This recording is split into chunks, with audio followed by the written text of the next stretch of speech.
Bienvenue dans cette nouvelle vidéo de Lexical Info. Les Britanniques de la MINUSMA en opération près d'Ansongo au Mali. N'oubliez pas de vous abonner juste en bas de cette vidéo à Lexical Info.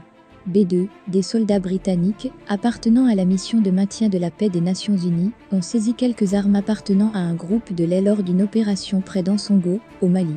C'est le résultat d'une opération de 17 jours, Makara 2, menée en septembre par les soldats du Long Range Reconnaissance Group, le LRRG. Cette unité de reconnaissance est d'abord tombée sur 3 membres présumés du groupe terroriste l'État islamique dans le Grand Sahara. Ceux-ci qui ont abandonné leurs équipements, tout en fuyant, précise un communiqué du MINDEF britannique début novembre.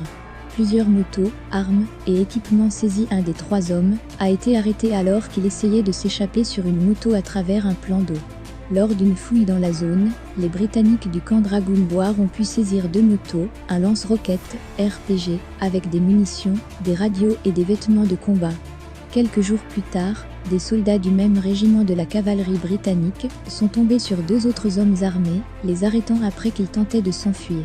Au bilan, 2 fusils AK-47, des munitions, des radios et d'autres équipements militaires saisis.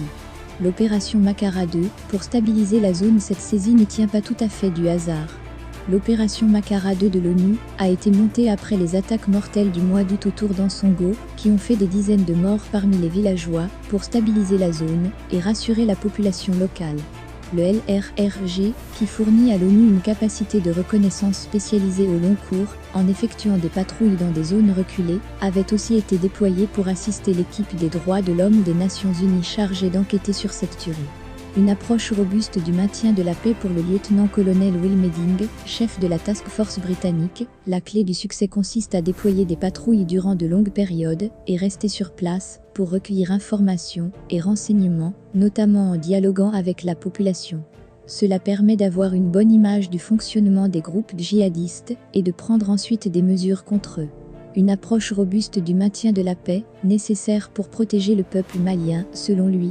Merci pour votre aimable attention et n'oubliez pas d'activer la cloche de notification pour recevoir les prochaines informations.